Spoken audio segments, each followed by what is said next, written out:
Ninguém consegue iluminar uma alma assim.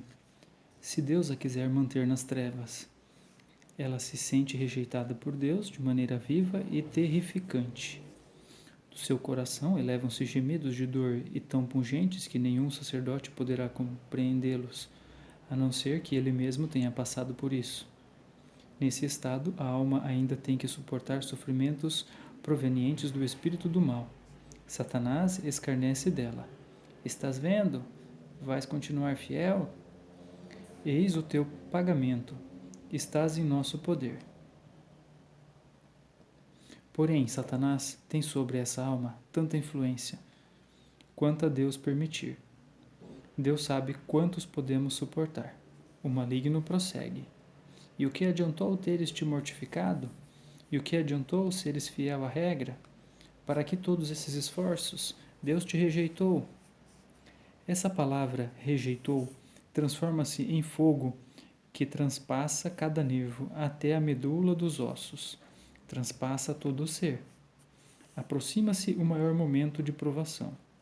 A alma já não procura ajuda em parte alguma, mergulha em si mesma e não vê nada diante dos seus olhos e parece quase se conformar com esse sofrimento de ser rejeitada. É um momento que não consigo expressar. É a agonia da alma. Quando esse momento começou a aproximar-se de mim pela primeira vez, dele fui arrancada somente pela virtude da santa obediência. A mestra assustou-se quando me viu e enviou-me ao confessor, mas o confessor não me compreendeu, e não senti nem sombra de alívio. Ó Jesus, dai-nos sacerdotes experientes.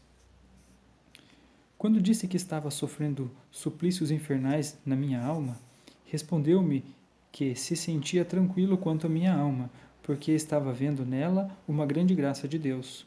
Mas eu não compreendi coisa alguma, e nem um raio de luz entrou na minha alma. Agora já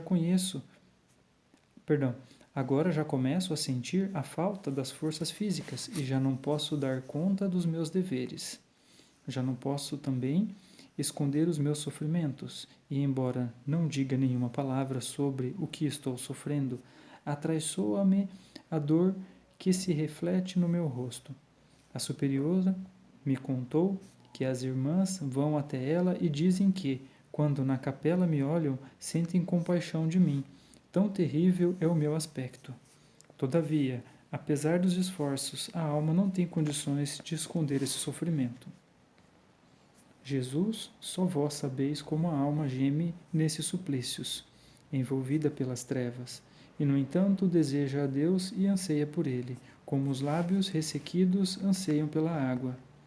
Ela morre e resseca, morre de uma morte sem morte, isto é, não pode morrer. Os seus esforços nada significam, encontra-se sob uma mão poderosa. Agora a alma encontra-se já em poder do justo. Cessam todas as tentações exteriores.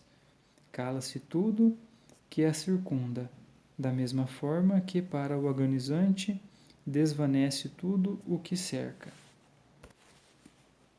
A sua alma inteira está exposta ao poder do Deus justo e 3 vezes santo, rejeitada pelos séculos. Esse é o momento culminante.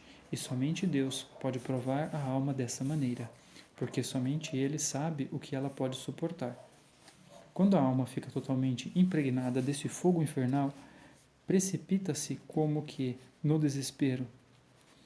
A minha alma passou por esse momento quando me encontrava sozinha na cela. Quando a minha alma começou a mergulhar no desespero, senti que começava a agonizar. Apesar disso, agarrei-me ao meu pequeno crucifixo e o apertei nas mãos convulsivamente. Era como se o meu corpo se separasse da alma, e, embora quisesse ir falar com as superioras, já não tinha forças físicas. Pronunciei as últimas palavras: confio na vossa misericórdia. E pareceu-me que havia levado Deus a uma cólera ainda maior. Mergulhei no desespero. Só de vez em quando escapava da minha alma um gemido doloroso, um gemido inconsolável. Estava agonizando. e parecia-me que já permaneceria nesse estado, porque com minhas próprias forças não sairia dele. Cada lembrança de Deus era um mar de sofrimentos indescritíveis. E, no entanto, há alguma coisa na alma que busca a Deus com insistência, mas parece que é apenas para ela sofrer mais. A recordação do antigo amor com que Deus a cercava era para ela um novo gênero de tormento. O olhar de Deus a atravessa, e tudo é queimado na alma por esse olhar. Foi um longo momento, até quando uma das irmãs entrou na cela e me encontrou quase morta. Assustou-se e foi chamar a mestra, a qual ordenou que, por força da santa obediência, eu me levantasse do chão. Imediatamente voltaram minhas forças físicas e levantei-me do chão, toda tremendo. A mestra percebeu logo o estado da minha alma. Falou-me da insondável misericórdia de Deus, dizendo-me: Irmã, não se perturbe, seja com o que for, e ordeno-lhe isto, pela virtude da obediência. E acrescentou: Agora reconheço que Deus está destinando a irmã para um alto grau de santidade. O Senhor quer ter a irmã perto de si, já que permite tais provas e tão cedo. Que a irmã seja fiel a Deus, porque isto é sinal de que deseja lhe reservar um elevado lugar no céu. Eu, porém, não compreendia nada daquelas palavras. Quando entrei na capela, senti como se minha alma fosse completamente purificada, como se acabasse de sair das mãos de Deus. Senti então a pureza inviolável da minha alma e senti-me como uma criancinha. Então, de repente, vi interiormente o Senhor, que me disse: Não tenhas medo, minha filha, eu estou contigo. Nesse preciso momento, dissiparam-se todas as trevas e angústias. Os sentidos foram inundados de indizível alegria, as faculdades da alma repletas de luz. Ainda quero mencionar que, embora a minha alma já estivesse sob os raios do seu amor, o meu corpo ficara ainda por 2 dias. No meu corpo ficara ainda por 2 dias os vestígios do tormento passado, o rosto mortalmente pálido e os olhos ensanguentados. Só Jesus sabe o quanto tinha sofrido. Comparado com a realidade, aquilo que escrevi parece sem expressão. Não sei expressá-lo, parece que voltei do outro mundo. Experimento agora uma aversão a tudo o que é criado. Aconchego-me ao coração de Deus como uma criança ao peito da mãe. Vejo tudo com outros olhos. Estou consciente do que o Senhor fez na minha alma com uma só palavra, e por ela vivo. Tremo só de lembrar dos tormentos passados. Não teria acreditado que se pode sofrer tanto se eu mesma não tivesse passado por isso. É um sofrimento inteiramente espiritual. Todavia, em todos esses sofrimentos e lutas, eu não faltava à Santa Comunhão. Quando achava que não devia comungar, procurava a mestra antes da comunhão e dizia-lhe que não podia comungar. Parecia-me que não deveria comungar. Ela, no entanto, não me permitia deixar a Santa Comunhão. E eu comungava e vi que somente a obediência me salvava. Foi a própria mestra que me disse mais tarde que essas minhas provações passaram depressa justamente porque a irmã foi obediente. É só pelo poder da obediência que a irmã superou tudo isso com tanta coragem. Na verdade, foi o próprio Senhor que me tirou desse tormento, mas a fidelidade à obediência lhe foi agradável. Embora sejam coisas pavorosas, nenhuma alma deve assustar-se demasiadamente com elas, porque Deus não nos submete a provas que estejam acima das nossas forças. E por outro lado, talvez Ele nunca permita que soframos tais suplícios.